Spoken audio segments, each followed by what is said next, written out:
Bienvenidas y bienvenidos, gracias por vuestra asistencia.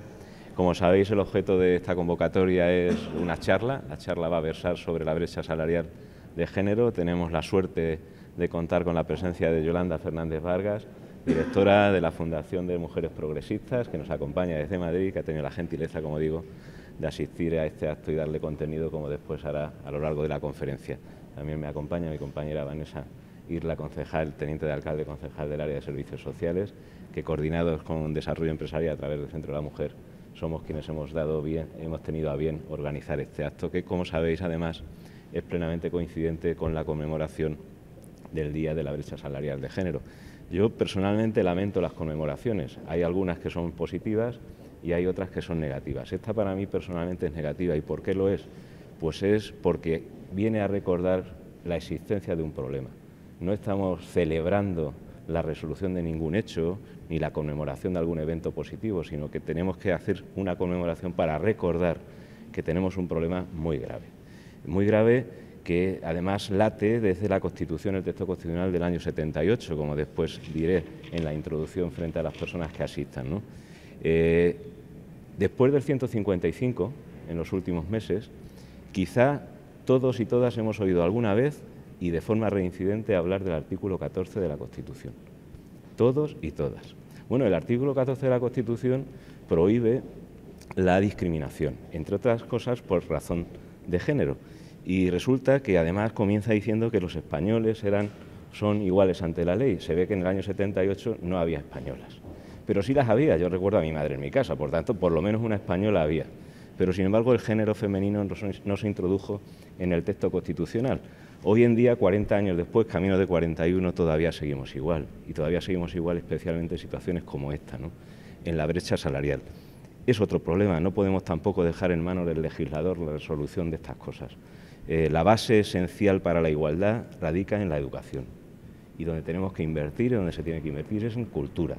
Y a través de la cultura se modifican y se cambian las sociedades y se mejora la convivencia entre las personas y alcanzamos esa igualdad que tanto se demanda y a la que recurrimos de forma reiterada, aludiendo al artículo 14 al que me refería. Bueno, pues en el día de hoy tenemos que conmemorar ese hecho, tenemos que visibilizar el problema, tenemos que darle contenido, tenemos que transmitir a la sociedad la necesidad de luchar por esa igualdad y con ese objeto y con ese fin, como decía al principio, pues nos acompaña Yolanda para poner de manifiesto a las personas interesadas cuál es el problema, cuáles pueden ser las soluciones, qué causa ese problema y demás cuestiones al respecto. Y encantada de volver a Valdepeñas, que ya, como les he dicho a ellos, lo considero mi segunda casa, porque me siento muy cómoda aquí, hay mucha sensibilidad sobre los temas de igualdad y precisamente hoy, como bien ha dicho, es verdad que es triste que tengamos que hablar de la brecha salarial todavía en el siglo XXI, en esa desigualdad en las retribuciones entre hombres y mujeres, pero hay que aprovechar precisamente esa celebración, ese Día Internacional por la Igualdad en las Retribuciones para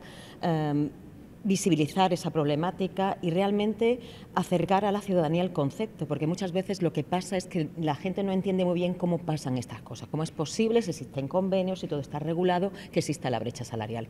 Y ese es el motivo por el que esta charla la quiero centrar sobre todo en aclarar conceptos y en explicar realmente que es un fenómeno muy complejo, que afecta a muchas dimensiones y que por eso muchas veces es difícil abordarlo. Y bueno, las cifras no son muy optimistas, parece ser que se necesitan más de 10 años para conseguir esa igualdad salarial, pero yo espero que actos como esto, que se organizan desde el Ayuntamiento, sirvan para concienciar, sirvan para dar a conocer esta problemática y no solo basta visibilizarla, sino que además es necesario, pues como él ha dicho, pues la educación es fundamental, pero también políticas públicas integrales y mucha concienciación sobre este hecho. Aunque hay que tener en cuenta muchos factores, como decía, por la pregunta del millón, ¿por qué existe la brecha salarial?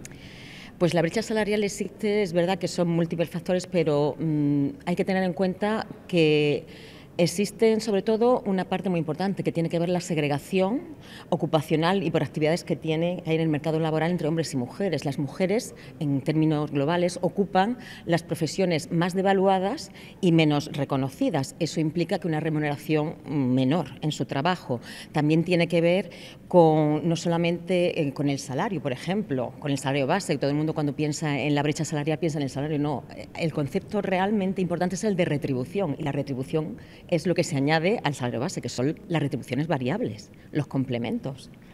Todo eso hay que estudiarlo para verlo y que incide en la brecha salarial. También el techo de cristal influye en la brecha salarial. El hecho de que no ocupemos esas posiciones de mayor responsabilidad incide, y cuando las ocupamos la retribución es menor, porque también tiene que ver con la capacidad muchas veces de negociación de las propias mujeres cuando acceden a esos puestos, ¿no?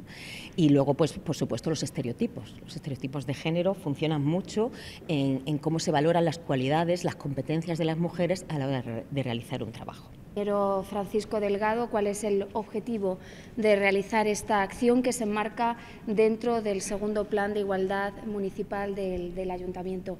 Agradecer a Yolanda que nos acompañe una vez más, que además hace siempre sus exposiciones. Las jornadas que ha realizado anteriormente aquí en el Ayuntamiento son siempre muy dinámicas y tiene esa capacidad de conectar con el público, algo que es muy importante. Yo hoy voy a hablar de otra conmemoración. En estos días que se acercan al 8 de marzo y que ya estoy realizando diferentes entrevistas en medios de comunicación, pues la pregunta recurrente es ¿por qué hace falta celebrar o conmemorar el día 8 de marzo? Pues una de las razones por la que hace falta celebrar ese día es porque aún existe esa desigualdad en la retribución salarial entre hombres y mujeres. El 8 de marzo yo aprovecho a que el 8 de marzo nos movilicemos pues, para reivindicar, entre otras cosas, el objetivo final es que exista igualdad entre hombres y mujeres en todos los aspectos y en todos los ámbitos,